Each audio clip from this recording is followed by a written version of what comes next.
True it is, without falsehood, certain and most true, that that which is above is like to that which is below, and that which is below is like to that which is above, to accomplish the miracles of one thing.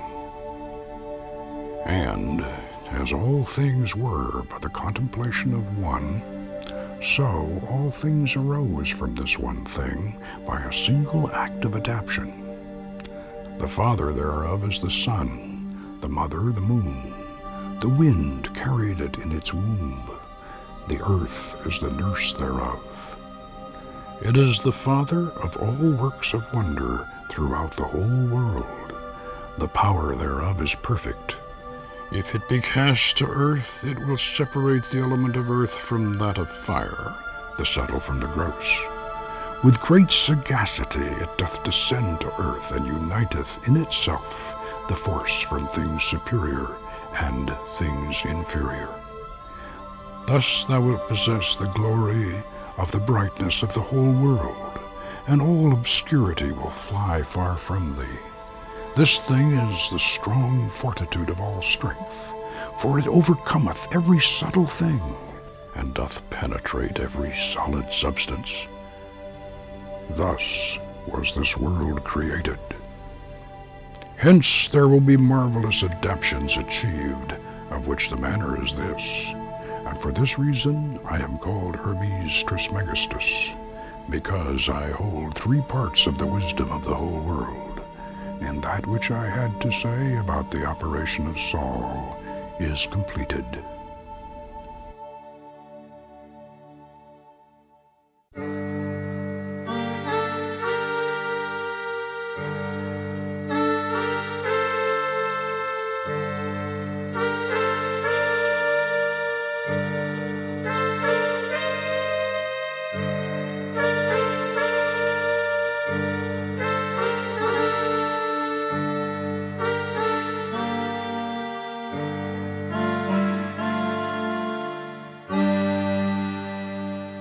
Hidden deep in a national forest located in Southern California is the secluded headquarters of the Church of the Hermetic Sciences. We named our rustic estate Rivendell after the woodland home of the elves, described in J.R.R. Tolkien's fantasy classic, Lord of the Rings. And, as you can see, our Rivendell certainly evokes that image. What better place could we have found to research, teach, and practice the ancient rites of magic? Hermetic magic is our own English and European cultural tradition of shamanism and seership. It is the magic of King Solomon, of Merlin, of Nostradamus and Count Cagliostro. It has been called sorcery, necromancy, and black magic by those who do not understand it. And yet it is also known as the art of kings and the secret science of the philosophers. Here at Rivendell, we have everything necessary to pursue the study and the practical application of this ultimate human adventure. We have an outdoor henge for seasonal ceremonies, an indoor temple for magical rites, an astronomical observatory to view the heavens, and a hermitage for retreats, lectures, and fellowship. Come inside with me now, and together we will lift the veil obscuring this ancient art of wizardry. Welcome to the Church of the Hermetic Sciences and the Order of the Temple of Astarte. In the outer world, I'm known as Poke Runyon. But here, in the inner world of the Rivendell Hermitage, I'm the Archimage Frater Thabion, your host and guide on a tour of the wonderful world of Hermetic Magic. Hermetic Magic is an art, a philosophy, and a very ancient and powerful religion. Yes, a religion, but with an essential difference from other religions. Where they depend upon faith for their salvation, we seek the wisdom and power of the Gnosis. Know yourself, for in your temple you are one with the gods. In our 2 previous videos, The Magic of Solomon and The Dark Mirror of Magic, we emphasized the techniques of evocation and invocation. That's summoning spirits to visible appearance and calling down angels to converse with them. Now, in some ways, this is putting the cart before the horse, because there's a lot more to the philosophy and practice of magic than these two methods. In this production, we're going to give you a broader perspective. We'll cover Hermetic Magical Yoga, path workings, seasonal ceremonies, the Mystical Eucharist, and the Enochian Aether system.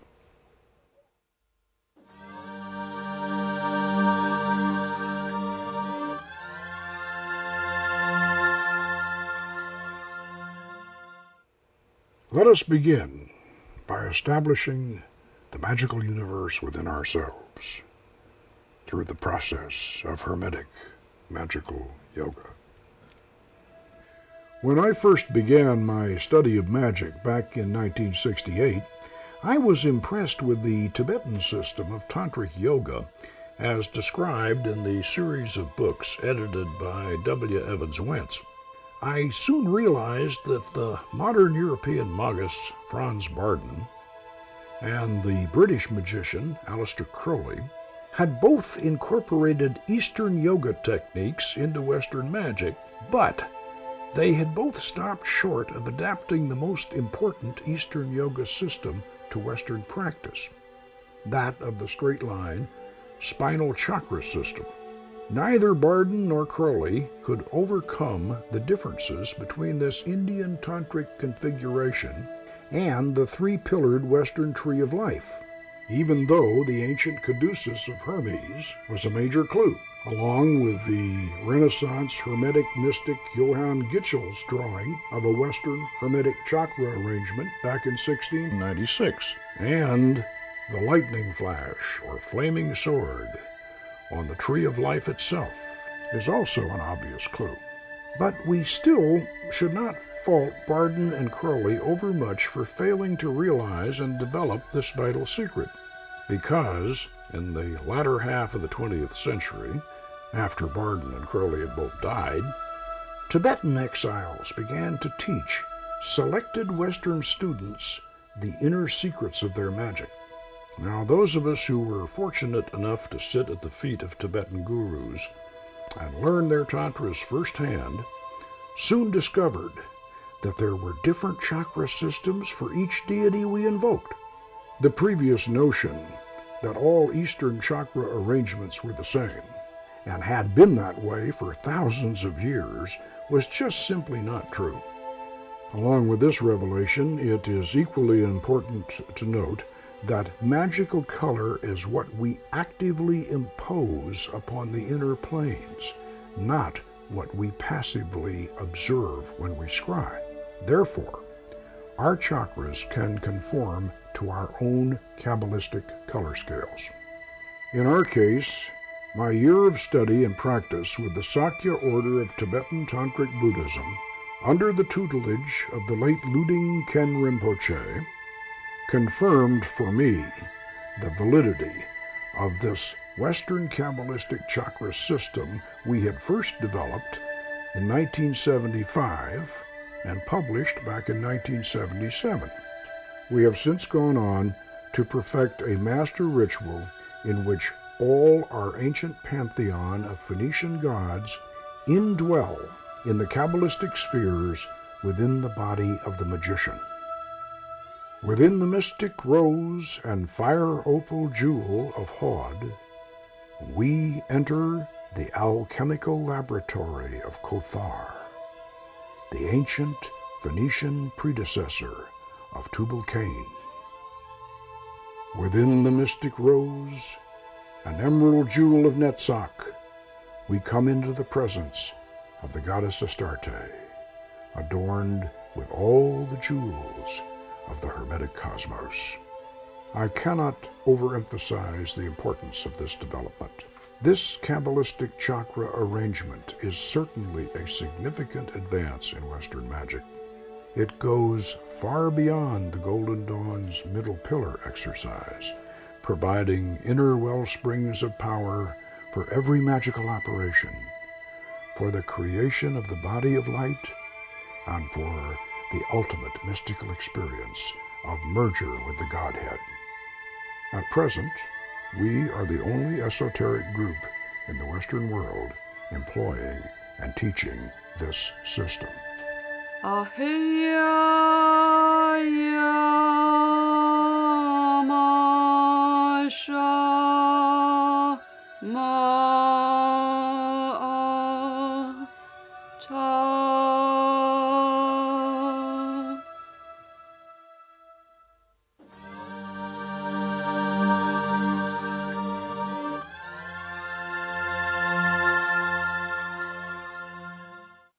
There are other ways of entering this hidden magical universe. Following the Hermetic principle of as above, so below, as within, so without, we have again combined the best of Western and Eastern methods in our pathworking system. Some people might call this technique astral travel. We prefer the term inner plane projection. In 1971, our late Frater Apollonius, known in the outer world as John Brooks, a former student of Sikh Sant Guru Kirpal Singh, conducted us on a hypnotic journey into a magical realm of surpassing wonders and deep wisdom. The key element of this pathworking system is its symbolic attention points, guideposts along the way from which the traveler receives special knowledge for himself or herself alone. This transforms what might otherwise be only a deep trance reverie into a true initiation. We Kabbalized Kirpal Singh's Eastern cosmos, and we added the Golden Dawn's own Eastern import, the elemental tattva symbols, as doorways in the center of our great dark mirror. Come with us now as we venture along the 32nd path on our journey to the sphere of Yesod, the storehouse of memories, and the entrance to the astral plane. The mirror is suspended in space and time. From within our temple it opens out upon the vast darkness of the universe. It is a portal between dimensions, the gateway to realms beyond.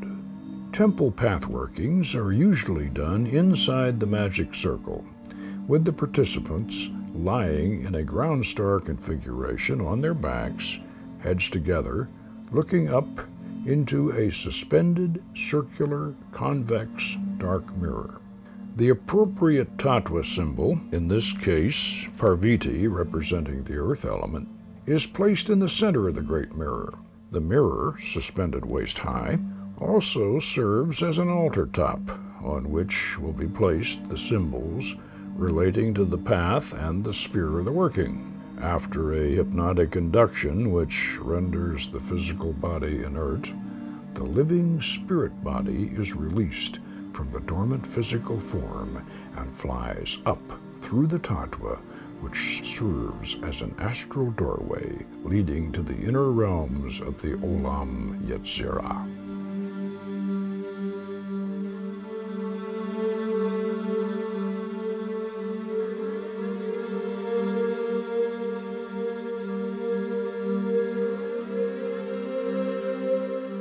On the highest point of the ridgeline, silhouetted against the glow of the Milky Way, we see the great T-shaped stone dolmen. It stands stark black against the heavenly river of souls. We climb the trail along the ridge crest. It becomes steeper and more precarious as we make our way upward.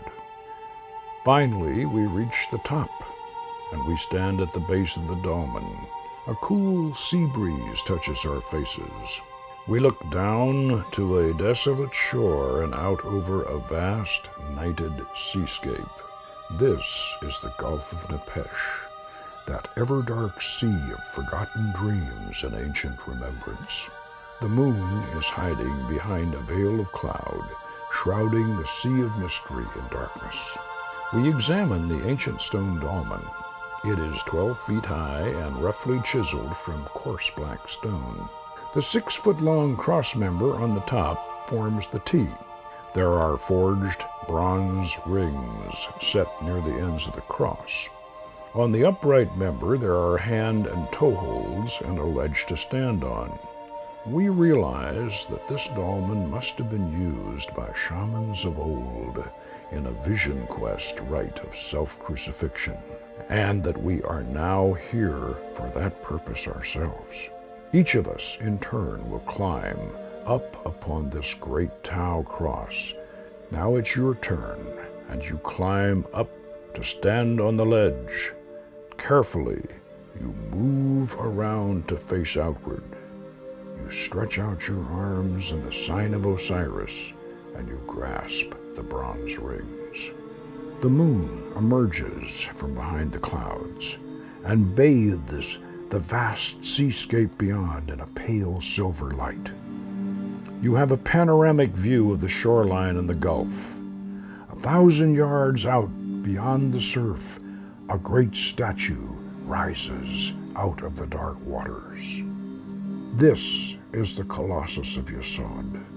Far out on the dark horizon to your left, an orange light flashes from the distant spear of Hod, and, far off to the right, a green spark glimmers from the sphere of Netzach. These distant beacons focus their rays on the crystal atop the Colossus. The crystal shimmers with an electric aura, and suddenly a deep blue ray is projected directly towards you. It engulfs you in a violet blue field of magnetic energy. Your Yesod chakra is awakened. A rose of 9 yellow petals has opened to reveal a glittering violet amethyst. You have thus received the second of the jewels with which you will build your body of light. Remember it always and treasure it well. After we have received our mystical empowerment, we will journey out over the dark gulf to climb the spiral ramp circling the Colossus. We will enter the crystal globe of memory and relive one of our past lives. Following this experience, we will return along our path to the astral doorway that leads us back through the dark mirror and into the temple, where we will awaken from our hypnotic trance, recalling our adventure and the knowledge we have gained.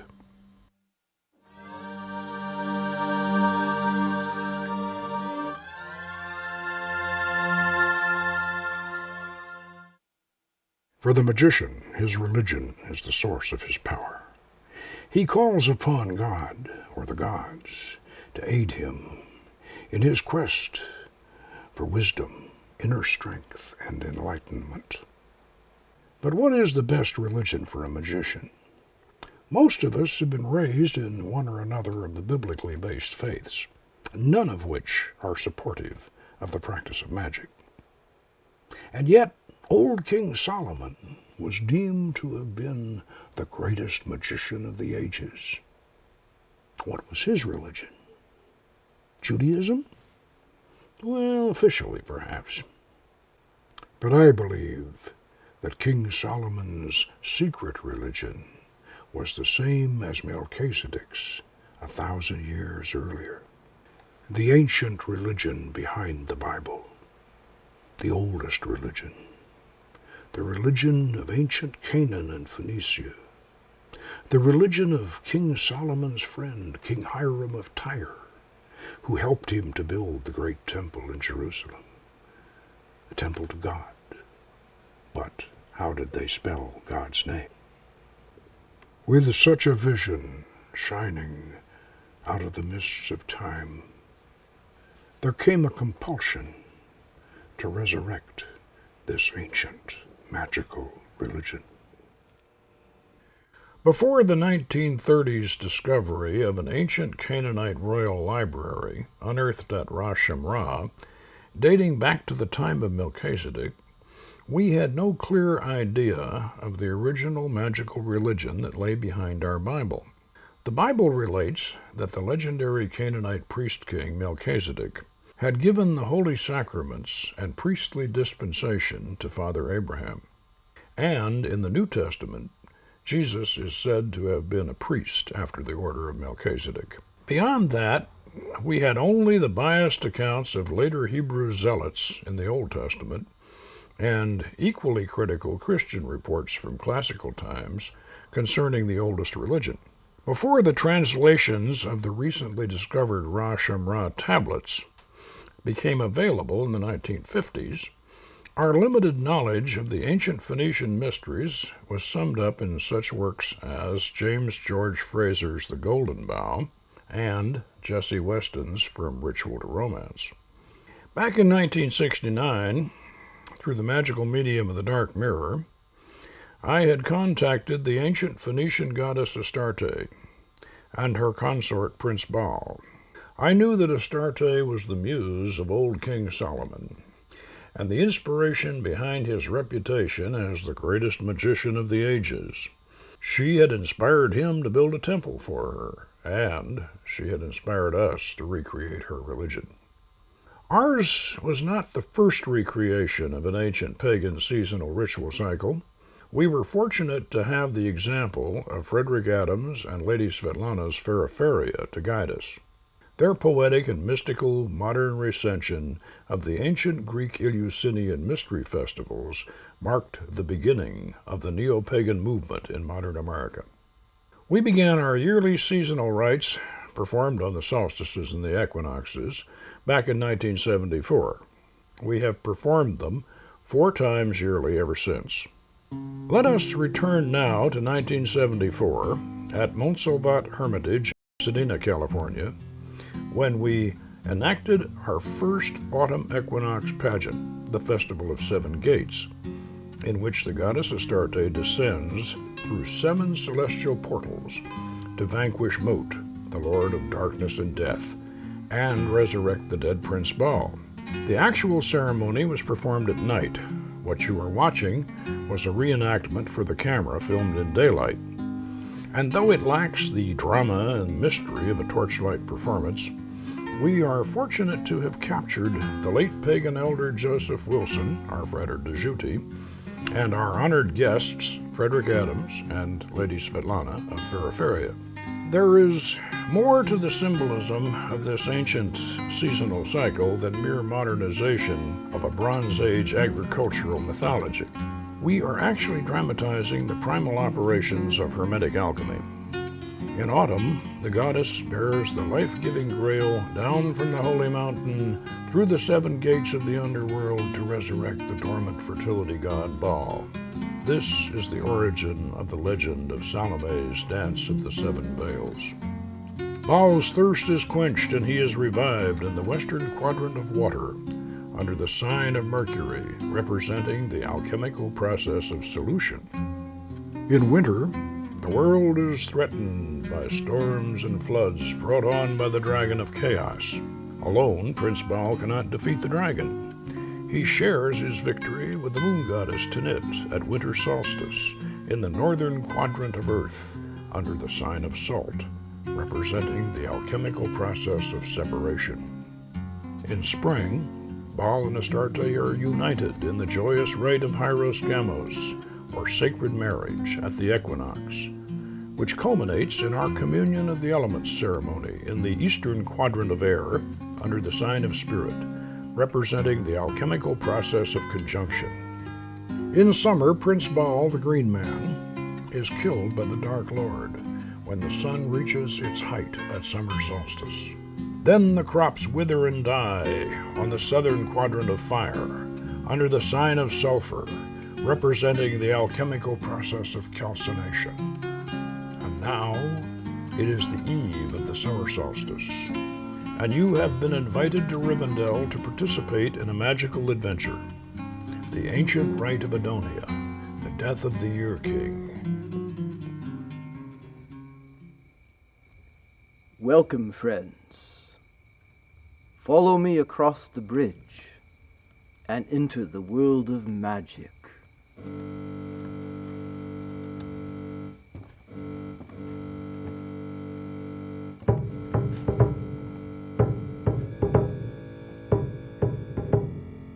Come and dance the circle round, the sun is high again. Hail the green man's yearly gift, ripening the grain. Balls of vine, ball the die, balls of vine, ball the die, balls of vine, ball the die. Lead us to the sacred ground, the summer has begun. Call the year king with his grail, to serve us everyone. Balls of vine, ball the die, balls of vine, ball the die, balls of vine, ball the die. Wind the circle round the henge, in the solstice rite. Sing the hymn of olden time, praise the Lord of light. Balls of vine, ball the die, balls of vine, ball the die, balls of vine, ball the die. Come and dance the circle round, the sun is high again. Hail the green man's yearly gift, ripening the grain. Balls of vine, ball the die, balls of vine, ball the die, balls of vine, ball the die. Lead us to the sacred ground, the summer has begun. Call the year king with his grail, to serve us everyone. Balls of vine, ball the die, balls of vine, ball the die, balls of vine, ball the die. Wind the circle round the henge, in the solstice rite. Sing the hymn of olden time, praise the Lord of light.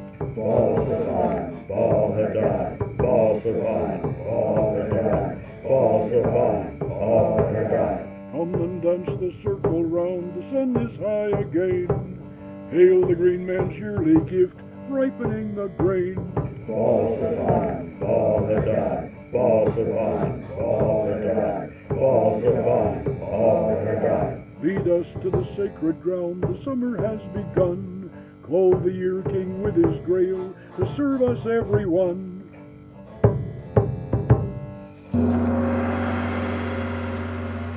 Adonia, the festival of the summer solstice. The drama depicts the death of the year king at the hand of the Dark Lord, opening the season of heat and dryness in the southern quadrant of the magical circle, which is ruled by the principle of fire and the philosophical element of sulfur, symbolizing calcination, the first of the four primal operations of alchemy, and accomplishing the purification of the spirit through sacrifice. Hearken now unto the myth of the sacred year, that with the coming of the summer solstice, when the blazing torch of the gods reaches highest in the heavens, and the fruits ripen on the vine, lo, Prince Baal is at the zenith of his power. Like the gentle rains and the warming sun that cover the hills with green, the Prince of Earth brings the blessing of heaven, the golden seminal sacrament of life unto the celebrants of his ancient rite. And such is the mystery of the Holy Grail. But that star-born creator was not filled with the wine of blood or death, but rather with the nectar of life, like unto the sra of the solar lingam, symbolized by golden honeymead in the great chalice of the solstices. So it was. So it is. And so shall it be.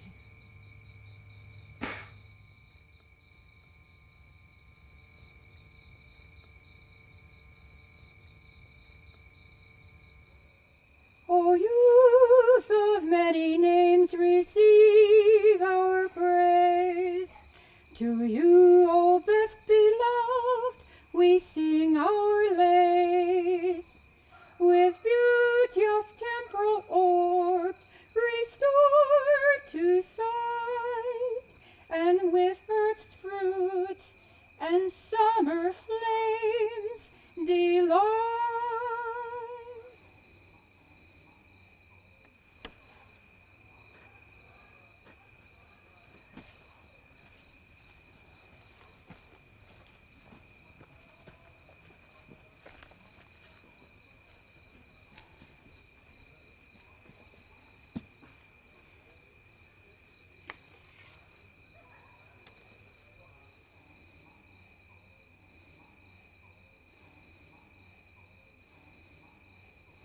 Mata.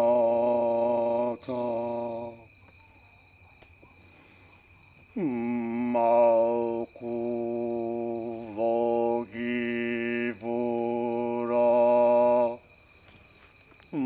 Vogidula.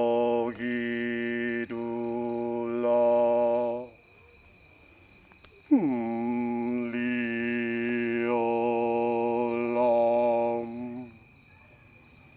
Nam.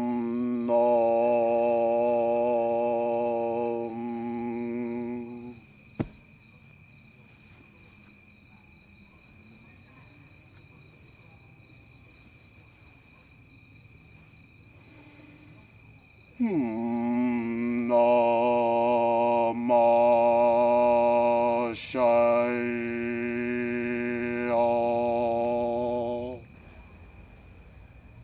Before us.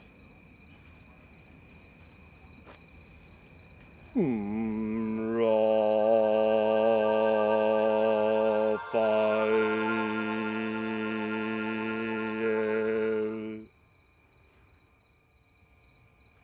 Behind us. Gabriel.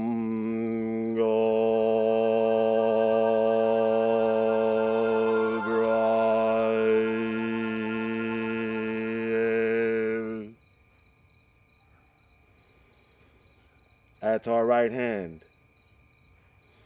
Michael.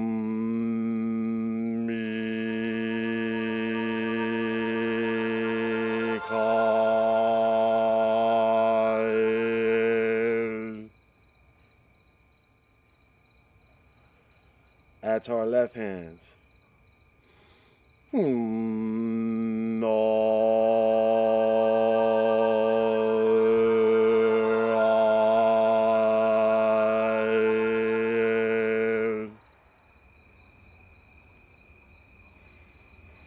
For about us flame the blessed pentagrams, and in our column shines the six-rayed star.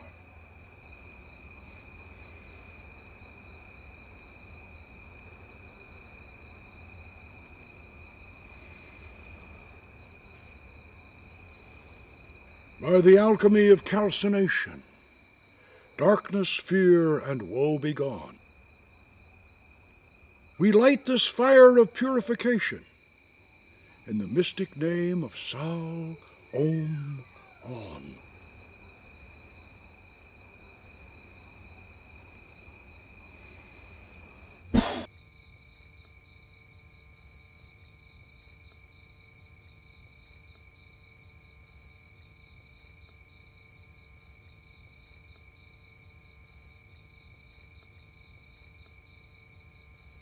Holy henge of cycling seasons.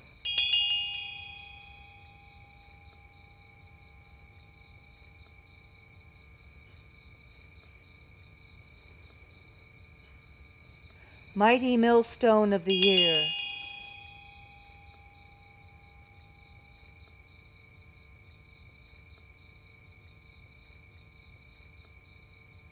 Marks the longest day of summer.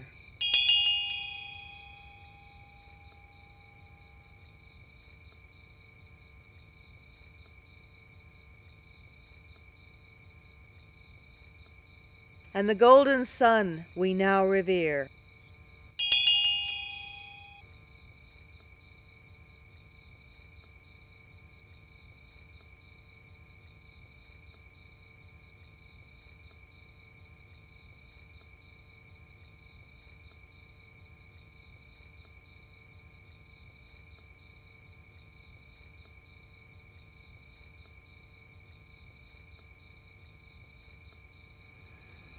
Tree-born lord in leafy raiment, sired by golden solar ray, thee we invoke with scent of myrrh in old Cineris' sacred way.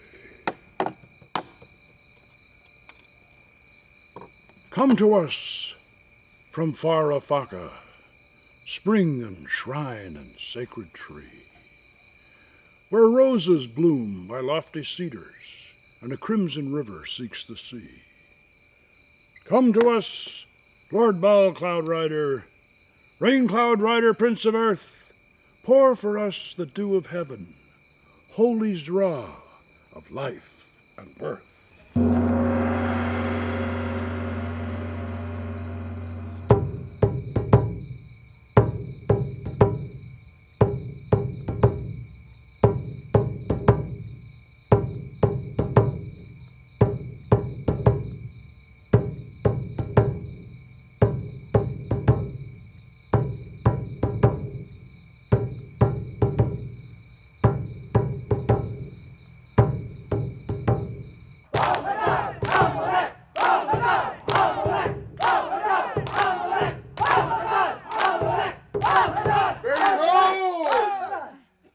The golden dew of heaven.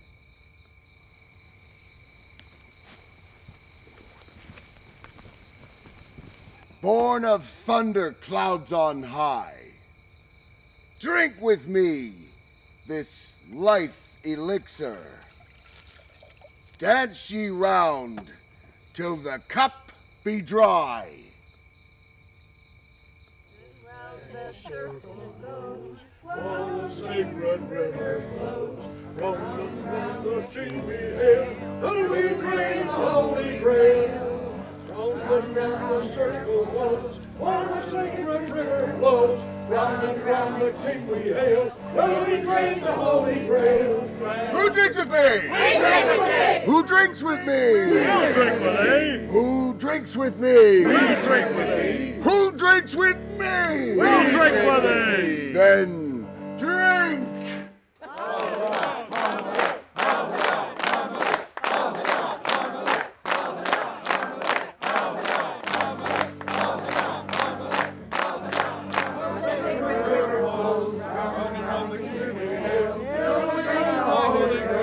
Who drinks with me? Who drinks with me? Then drink!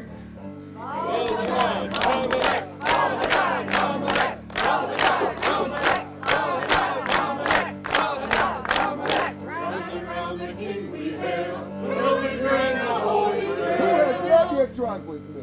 Drink!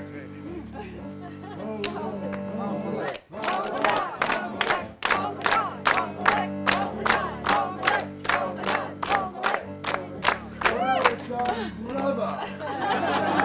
Well done. And it is done.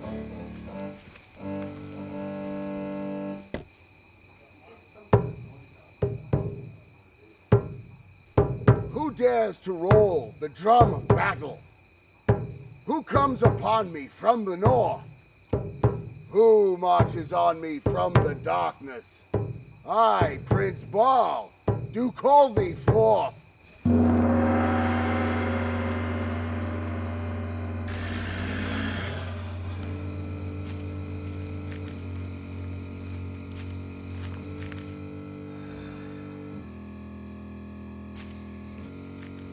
I am Mount, thy royal brother, Prince of ruin, death and gloom. Thou hast had thy fruitful season. Now 'tis time to seek the tomb.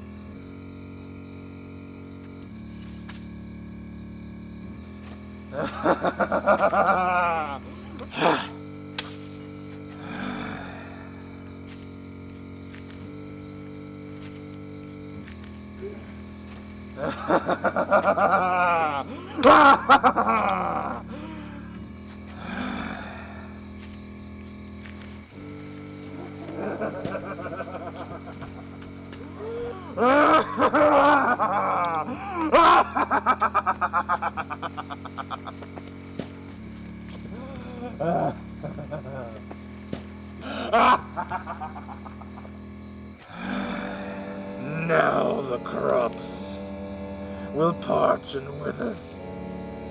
Rivers, streams, and wells be dried. I have laid my curse upon thee. Drought and famine evermore.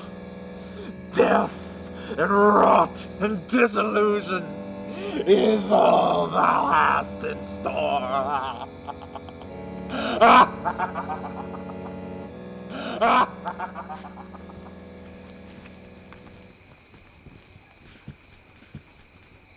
Alas, alas, Prince Bal has fallen.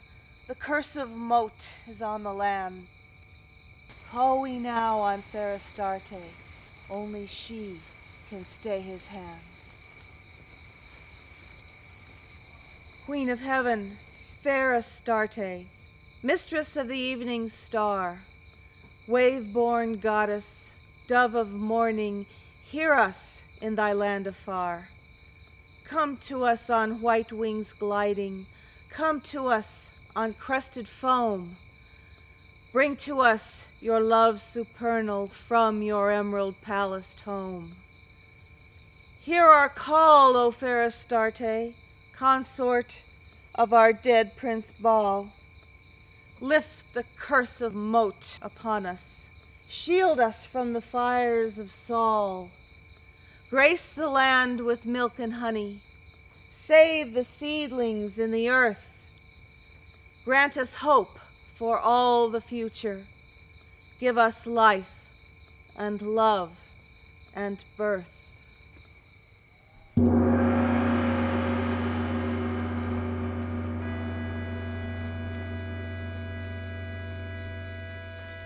Aima al-Malka.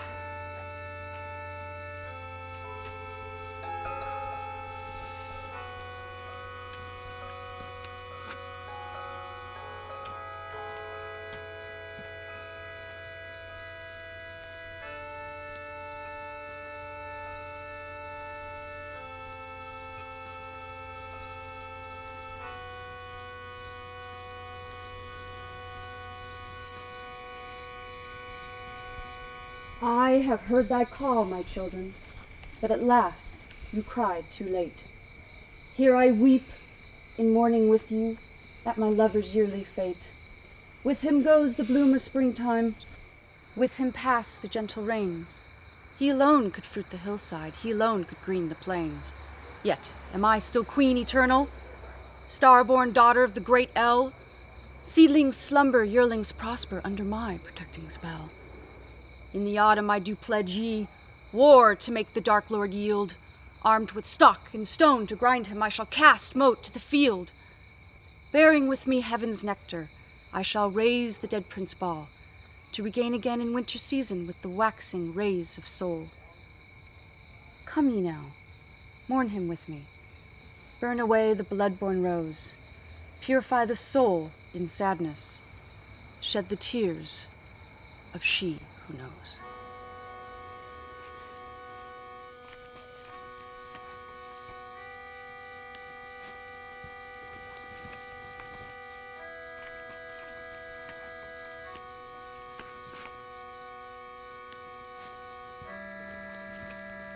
Each rose is the blood of the year king. Burn it, and thy sorrows be forgot. These waters are the tears of the goddess. Shed them, and thy sadness will pass.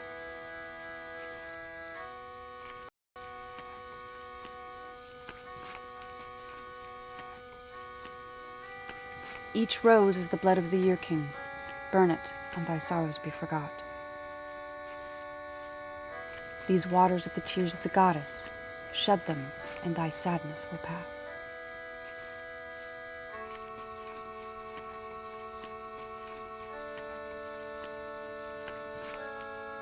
Each rose is the blood of the year king. Burn it, and thy sorrows be forgot. These waters are the tears of the goddess. Shed them, and thy sadness will pass.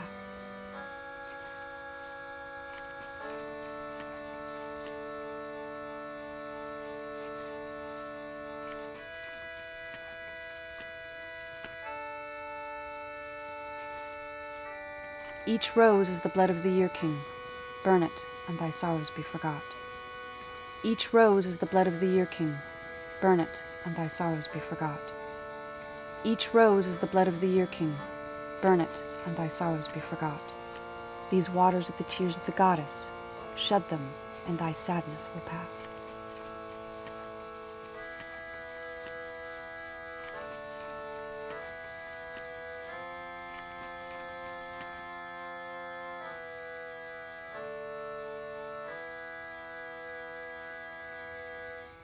Hoima Hamalka, Hoima Hamalka, Adonai Hamalek. Oy, oy, Adon, oy, oy, Adon, oy, oy, Adon, oy,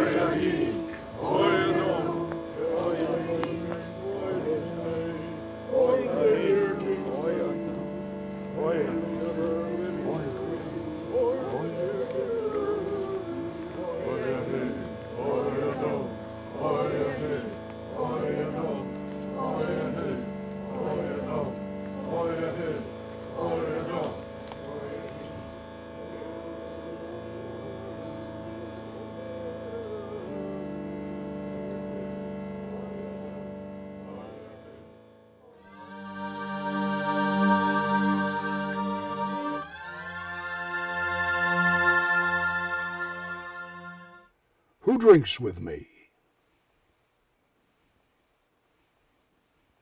When I researched the ancient Canaanite tablets discovered at Ugarit, and not translated until after World War II, I made an amazing discovery. Prince Baal was said to have filled a great holy goblet with 10,000 pitchers of wine.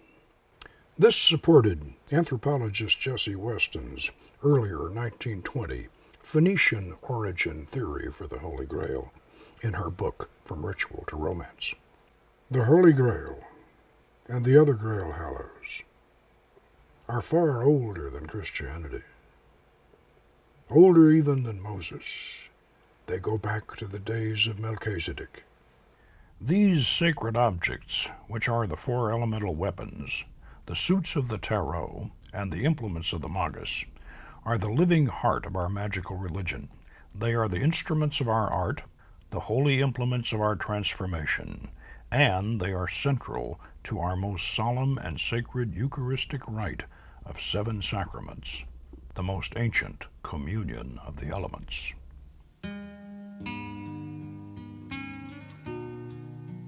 It is well known that the 4 Grail Hallows, being the sword, the lance, the chalice, and the shield or platter, are symbolic of the 4 philosophical elements of air, fire, water, and earth, which in turn represent the 4 suits of the tarot. What is not so well known is that these symbolic weapons and implements, and their use in sacred ritual, predate the Judeo-Christian tradition. Recall that the Canaanite priest-king Melchizedek gave the sacraments to Abraham 1,000 years before Moses and 2,000 years before the beginning of Christianity. Yea, though I walk through the valley of the shadow of death, I shall fear no evil. Thou art with me, thy rod and thy staff, they comfort me. Thou preparest a table before me in the presence of mine enemies. Thou anointest my head with oil, my cup runneth over. Surely goodness and mercy shall follow me all the days of my life, and I will dwell in the house of the Lord forever. You are watching a communion service filmed in our Montsalvat temple back in 1974. In this version of the rite, the magic circle is raised up to be a serving table, and the priestess and the priest officiate from within, while the celebrants circle to receive the sacraments. In this most ancient version of the Eucharist, the chalice is filled with the life-giving essence of fermented honey rather than the blood and death surrogate of wine. In the Hermetic tradition, we also sanctify and share the aerial incense, the fire, and the bread and salt of the earth. And finally, we anoint the celebrant with holy oil and bestow the kiss of agape, representing the infusion of spirit, the 5th element, which quickens and enlivens the other 4. Thus, 7 sacraments are blessed and administered. There are 2 great mysteries and magics attendant to this rite. The first is the personal transubstantiation of the Eucharist itself, an internal alchemy made more meaningful with the ingestion of a seminal sacrament, which relates to the second great mystery of the holy shrine itself, within which the true configuration of the cherubim in the Holy of Holies is revealed. For was it not written in the Sefer HaZohar that, in the temple, hidden and concealed, is the secret of the Holy of Holies, which are the two cherubs of Zair Anpin and Malkuth. The Holy of Holies above is the secret of the supernal Hokmah and Binah, similarly the groom and the bride.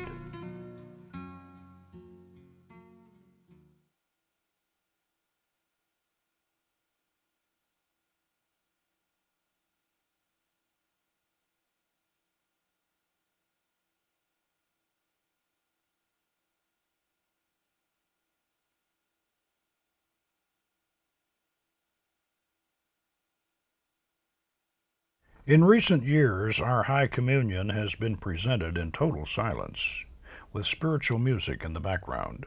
The symbolic gestures of our acolytes, our deacon, and our priest and priestess are more eloquent and evocative than words. The deacon gives the charge and opens the temple with a pentagram ritual. The acolytes then enter in procession, carrying with them the Grail Hallows, and they venerate the elements. The priestess and priest open the shrine to reveal the ultimate mystery and then administer the sacraments to the celebrants.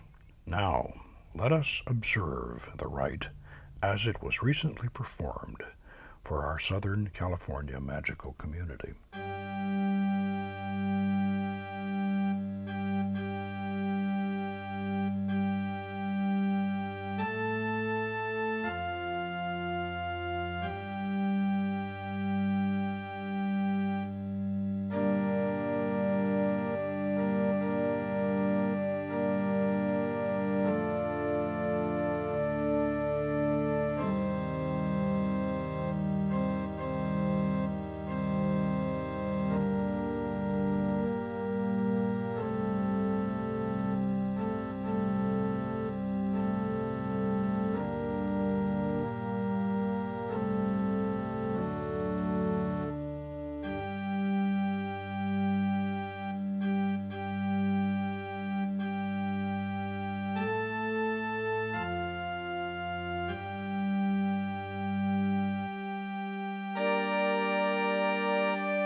One of the most remarkable events in the history of Western magic occurred during the reign of Queen Elizabeth I.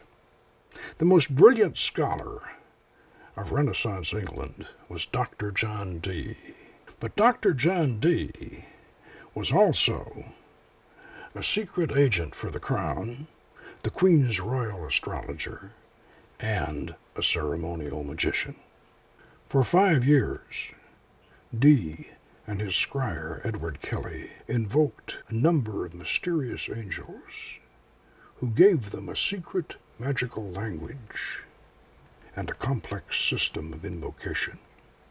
This angelic language was called Enochian, after the biblical prophet Enoch, and it was cryptically displayed on tablets said to be the Watchtowers of the universe. This Enochian system of magic was partially published in 1659 in a remarkable book called A True and Faithful Relation of What Passed for Many Years Between Dr. John Dee and Some Spirits, tending, had it succeeded, to a general alteration of most states and kingdoms in the world. Now, in today's New Age terminology, the magical process detailed in this book would be called channeling. But this 16th century Enochian revelation was far more phenomenal and profound than the late 18th century accounts of Summerland given by spiritualist mediums, and the more recent extraterrestrial teachings of the New Age channelers. Neither can Enochian speech be likened to the glossolalia of hysterical fundamentalists speaking in tongues. This Enochian language actually has a syntax and a grammar. It can be spoken, translated, and understood by both disembodied spirits and by the magicians who summon them. These Enochian calls were so powerful that they were originally delivered backwards and in reverse order. Only then, after they had been transcribed, could they actually be understood. Dr. Dee and Edward Kelly spent thousands of hours over several years gathering and meticulously recording this information from the spiritual entities they had contacted. Although the Enochian spirits claimed to be angels, they were often wrathful, capricious, and even immoral. But they were certainly biblical. They rumbled and thundered in the apocalyptic style of the Book of Daniel and the Book of Revelation. If the later 18th century mystic poet and artist William Blake had lived and died before Dee and Kelly began their work, one might even have suspected it was the ghost of Blake they had raised, because both expressions of mysticism are similar in content and implication. There are several systems of Enochian magic. The one we employ is the ascension of the 30 Aethers. This derives from an early Gnostic cosmology of 30 aeons, which are spiritually explored in an ascending soul quest toward enlightenment, an earthly presage of the soul's ascent after death. The Aether system uses the 4 elemental tablets called Watchtowers of the universe and a smaller 5th tablet suspended above the altar. This spiritual tablet of union unifies the 4 tablets at the quarters of the magical circle. In our configuration, a 150 millimeter amethystine scrying orb is mounted above the Enochian sigil of Emeth, or seal of God, upon the altar. The first stage of an Enochian ritual is the opening and charging of the tablets. This is called a Watchtower opening. It is actually a variation of the Golden Dawn's Greater Pentagram ritual. Beatum.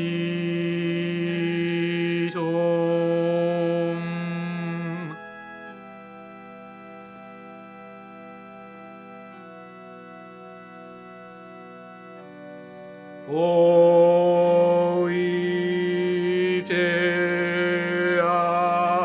peroque.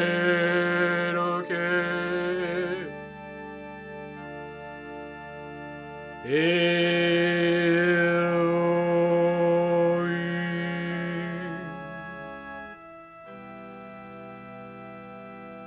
power of Michael, and in the names and letters of the great southern quadrangle, I invoke ye archangels of the Watchtower of the South and of fire.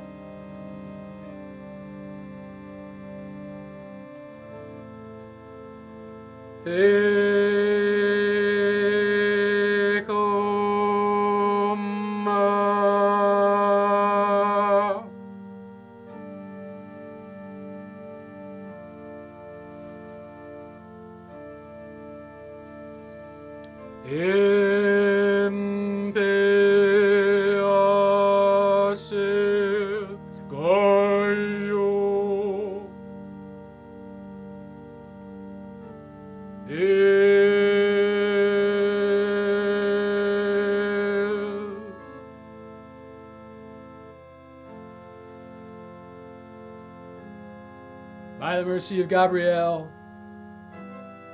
and in the names and letters of the great western quadrangle, I invoke ye archangels of the Watchtower of the West and of water.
By the grace of Raphael, and in the names and letters of the great eastern quadrangle, I invoke ye archangels of the Watchtower of the East and of air.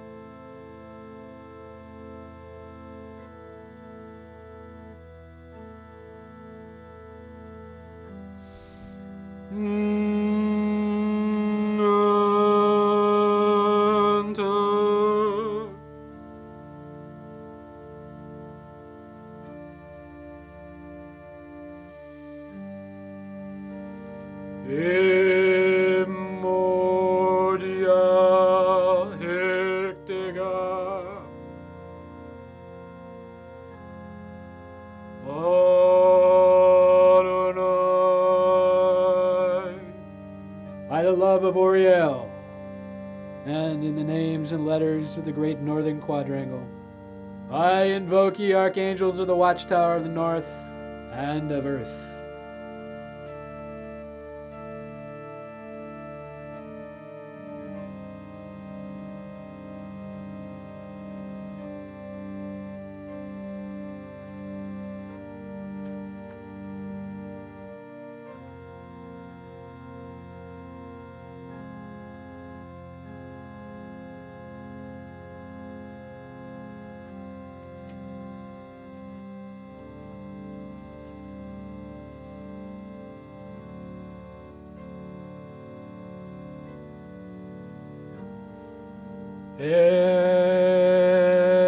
Exhale. Ekoma.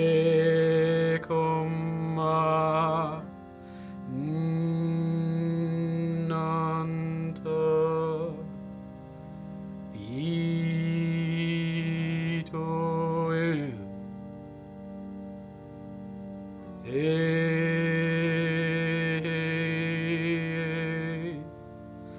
Ah.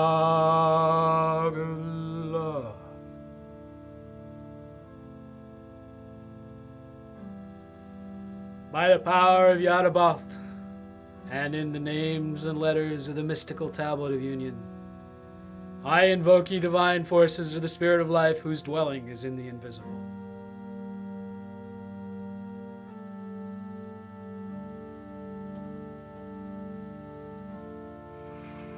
O Zonu, Ersaji Go Yadabaoth, Exarp Komanan, Tabitohem, Zakar, Eka Zakare, Od Zamran, Odo Kikre Kwa, Piape, Piamoel, Onmaon.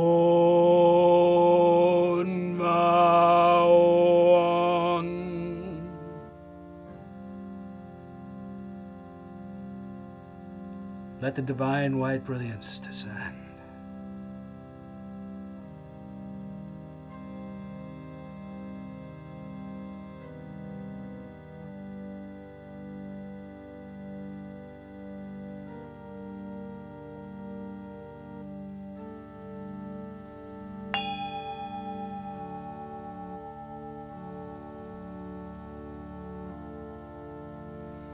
Zakar o Zamran, Odo Kikle Ka, Zorge Lapzirdo Nokomad, Hoathiaida.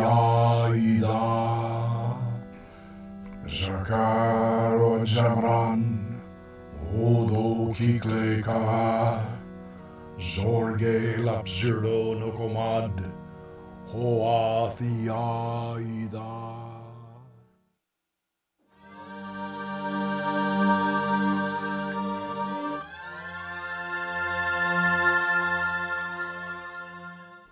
When we say Hermetic science, one of the first things that comes to mind is alchemy, the philosopher's stone, the universal medicine, the elixir of life. Come along with us now on a fantastic journey into the strange world of alchemical transformation as we present our bonus feature, Massa Confusa, a short film by Eric Bazik.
I think I'll stay with Viagra.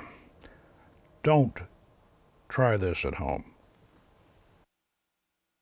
In our two previous productions, we explored Solomon's art of angelic invocation and the evocation of spirits in the dark mirror. In this production, we've introduced you to Hermetic Yoga, pathworkings, seasonal ceremonies, the Magical Eucharist, Enochian Watchtowers, and the perils of alchemical experimentation. Beyond this lies the vision quest for the Holy Guardian Angel and the profound mysteries of celestial magic. At this point, you might be wondering, what magical tradition do we follow? Do we derive from the Golden Dawn, the Ordo Templi Orientis, or some other Hermetic Rosicrucian order? No. The tradition we follow is 100 years older than the Golden Dawn and the OTO. Our initiations are based on the 18th century European rite of Crater-Rapoa, which was a faithful reconstruction of the classical pagan initiatory rites conducted in ancient Alexandria in the 1st century of the Common Era.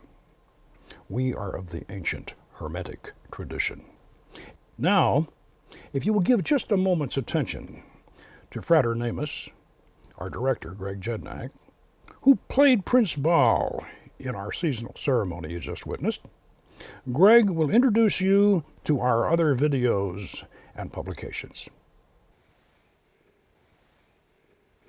Originally, we released the instructional documentary, The Magic of Solomon, in VHS format. It is now available in an updated, extended DVD second edition. This production dramatically demonstrates Solomon's magical arts of angelic invocation and the evocation of spirits in the dark mirror. At the same time, we released the companion volume, The Book of Solomon's Magic, for students who wish to actually master and practice Solomon's ancient art of magic. We followed our first video with The Dark Mirror of Magic in VHS, which recorded an actual magical operation evoking a remarkable prophecy of world events that afterwards came to pass. This video has also been updated and extended in a second edition DVD version. We published Secrets of the Golden Dawn cipher manuscript for students who want to learn the essentials of the Golden Dawn system, and Seasonal Rites of Baal and Astarte, which contains the complete scripts, staging directions, and commentary for all 4 of our seasonal ceremonies, including the summer solstice rite you saw performed in this production. And we have also published 2 volumes of our occasional journal, The Seventh Ray. The first issue contains the Golden Dawn's hitherto secret document, Book H, from which their Enochian magic was derived. The second issue features our 11th sphere Tree of Life with 3 new tarot cards in full color. These materials are all available from us through our website or through major online distributors. In parting, let me remind you that in your temple you are one with the gods. Farewell and good magic.